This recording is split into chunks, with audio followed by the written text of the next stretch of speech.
Welcome aboard for another video. Thanks, Conductor Keith. Hello and welcome to today's video. The purpose of this video is ready-made trains. I've been asked whether or not I have experience with or know of or run ready-made toy trains. Well, yes, I am familiar with ready-made trains and I've run them for elephants. Well, yes, I am familiar with ready-made trains and I think I've had ready-made trains for 14 years maybe. The gentleman that owned ready-made trains was a nice fellow. Sadly, he passed on some years back now. And everybody thought it was kind of going to be the end of ready-made trains and they were selling off all the stock. Well, no, it didn't quite work out that way and they decided to keep going, which is really nice. So in today's video, I'm going to show you several of my very early run ready-made trains, well, early run for them, and what I thought about them, what I think about them now, what I've done to them. And this is my latest acquisition, which is an Ontario Northland wood chip service car. It's really cool. And I'll tell you what I like about it, what I don't like about it so much, whether I think it's a good value, and what I'm going to do to it. I hope you enjoyed this video. A couple of quick observations here. Now I'm just going to talk about the things I don't like, all right? So I wanted to pop that out so I could put a different load in there or have it empty. When I open the doors, it turns out there's a floor there. Yeah, you can't get through. This pin that holds that corner right there is missing. It might have been in there or in the box. I crawled around and everything, I couldn't find it. So I don't know if it was ever in the box or not. Not a big deal. I have all kinds of wire and stuff. I can, that's minor. I could even put a dab of glue and leave it like that. The biggest issue I have is how the trucks are put on. I've had early RMT cars from years ago when they first started and no issues at all. This one's on bent slightly that way. It's very stiff. I can hardly move it with my hands. That's stiff too. Another issue is that we have right here, that piece on 027 track actually sometimes scrapes along there. So I'm just going to snip a little bit of that off. I'm just going to push it along with my finger. That truck is so tight that it actually will ride off the rails. The rear one will turn. So these are far too stiff. I mean, they're stiff. It's bizarre. Now, having said that, let's see how easy it is to fix it. I just caught this just now, but look, wheels are out of gauge. Okay, I'll fix that too. So this was easy enough to come off. All it was 4 screws and the bottom lifted out. So I pried this out. And lo and behold, if I take out these 4 screws, I can lift this piece off. And aside from the little 4 holes there that I could fill, I'd have an Ontario Northland boxcar. I see what they've done. They've cheapened their production. Instead of making a whole new mold, they've taken an existing boxcar mold, part, no doubt, of an existing gondola mold, and this is how they've worked it. It prevents us from having an empty car, which I don't like, but okay. I can live with that. At least it's clever. I ask you, when you need this kind of screwdriver to take these screws out and you turn it over and you need this kind of screwdriver, I have this weird thing where I pretend to live in a world where an object is put together all with the same screwdriver. While I have this apart, I'm going to tell you that it's metal. The side frames are held on by actual screws. There's all kinds of miniature wording detail. There's no actual springs. But look at the wording right on the wheel. I don't know if you can see that. Yeah, and the ribbed back. These are really nice trucks. The issue appears to be that this hole needs to be reamed out a little bit. So I reamed out the holes with a drill bit only a micron bigger. And look, they freely rotate, they turn, they tilt the proper way, they move on all their axes. And there's no resistance whatsoever. What a huge difference. All right, here we are. We have John Lazar-Gnome that's going to witness proceedings. He's always interested in train things that are happening. Here's his Mustang. And of course, Conductor Keith. So, these are fairly new acquisitions. We have the Western Labrador Railway. Now, they never actually had ore cars exactly like this, but it's a nice paint scheme. I really appreciate the Canadian road. My home province where I grew up, was born and grew up, was Newfoundland and Labrador. So this is the Labrador portion, Western Labrador Railway. And what I like about these rail cars is they're nice and robust. This one, similarly, is the Quebec, North Shore, and Labrador Railway. It likewise never had this particular ore car, and that's fine. They do come with these plasticky bits that are loads. They're in there really tight. So what I'm going to do is I'm going to actually file them down so that they just pluck in real easy. Then I'm going to put real stone over top of it. And I'm not sure what method I'll use yet, but in the past I have put strong magnet underneath and just used a strong magnet on top and just like go plop, out they come, out they come. So this will be able to come in here, empty, and let's see if I can do this. Go to the ore loader, not ore loader, it's a crushed stone loader over there, and therefore go out full. Now, carrying on with that, another recent acquisition, same thing. This is the Ontario Northland, another ore car by Ready Made Trains. The difference between these two and this one is that I weathered this one and mounted number 1 gauge Kadees couplers, which actually do mate with the Lionel style couplers. The benefit of these number 1 gauge Kadees couplers is I can use a pick like this. This is just a skewer, a bamboo skewer, and I can couple and uncouple like they do in HO scale when they're having, or N scale, you know, when they're having proper operating sessions. So I do that. We have operating sessions here with switch lists. This is early production. Just to give you an idea, this one actually has little spring pieces. Okay, little tiny springs. These, no springs. This, just molded on springs, right? This one, little tiny springs.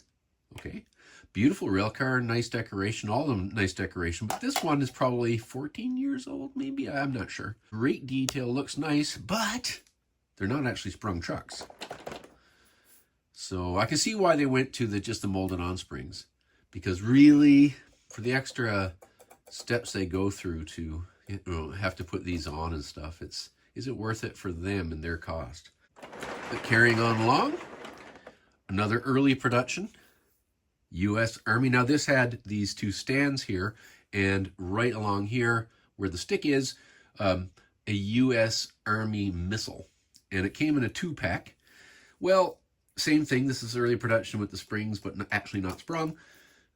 I took the mounts off because I actually mount a whole bunch of different things now and then, depending on the, you know, my mood with this rail car. So for my operating sessions though, I wanted a depressed center flat. So here is the other U.S. Army one that came in the 2-pack.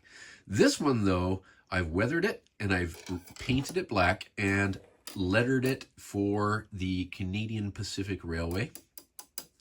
And with this one, I've also mounted the Kadees couplers, number 1 gauge. So this is just a walkthrough of some new and old ready-made trains, rail cars, and here we have the subject of this video, or at least the car I'm going to focus on the most in this video is this.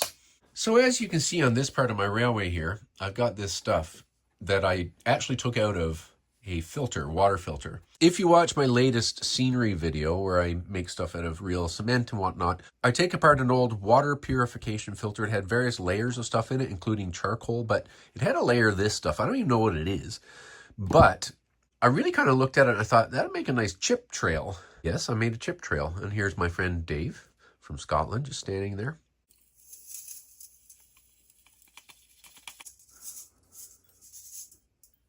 Now, if I just go on, see how that just coupled? The Kadees coupler right there just coupled into the Lionel one. You come along here, and let's see if I can do this without jiggling too much, but if I go up like that, then you'll see that this is this painted thing. It's supposed to be wood chips. So what I'm going to do is I'm going to weather the rail car, and when I'm done weathering it, I'm going to take this stuff, I'm going to put glue across the top here, and I'm going to just liberally put that stuff on the top, and it's going to look like real actual wood chips. Well, naturally, any excuse to run a train. So before we go on ahead and do whatever it is I'm going to do with that chip car, let's just run a train. So all the rail cars on this train, except the caboose, are ready-made trains.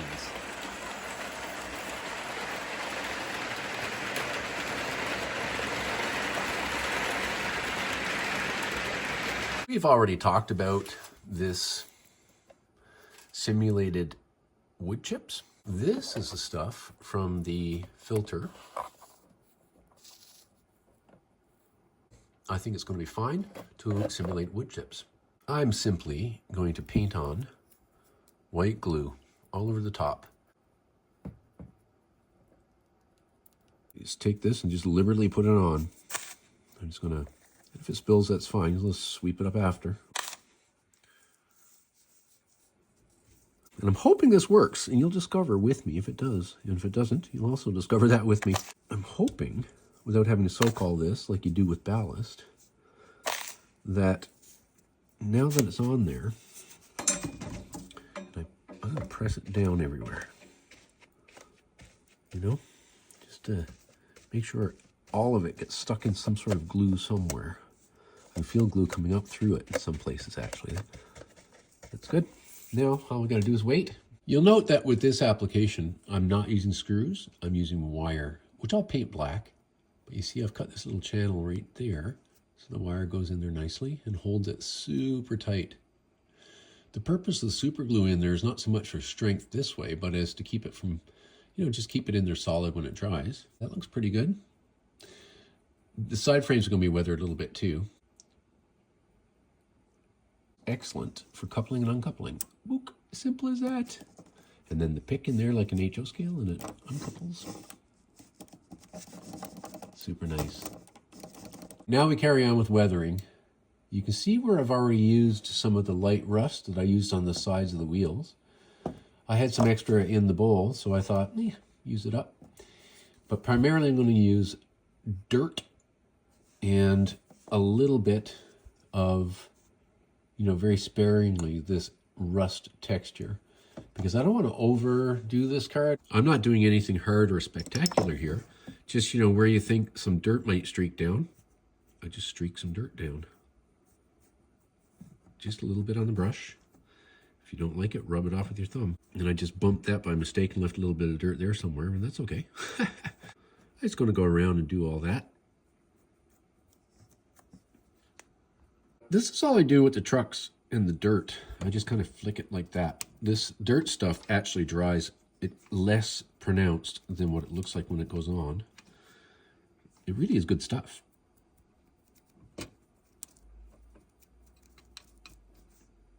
This is by a company called Vallejo. I think it's Vallejo because it's probably Spanish. I've got that and the light rust and the orange rust. I don't use the orange rust much. I do sometimes, and so this will last me forever. Now, in terms of the rust texture, I use it very sparingly. And on spots where I've noticed in my photographs or whatever, you see actual rust. You know, like a little bit there. I put it on the springs, maybe a bit there. And when that dries, you'll notice, you'll see the bit of rust on there. A few little rust spots, like on spots like that. Or there. You know, or right there where that bumps. Right in there. The handle stuff, sometimes you'll see some rust there.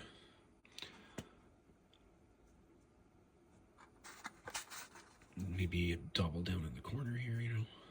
Maybe a spot of rust right there. Right out of the box, this car looks awesome, but I wanted it to match my scenic layout, and I'm quite pleased. Are you here to watch trains with me too? Given this is an Ontario Northland car, I decided to run an Ontario Northland train. All the cars in this train are weathered.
Well, I hope you enjoyed this video. The ready-made trains rail cars are really quite good. The details and whatnot you get for the price, when you consider that some other brands right now, some nice rail cars with metal wheels and whatnot are rather pricey. So I think ready-made trains helps to fill that niche of nice rail cars and not too expensive.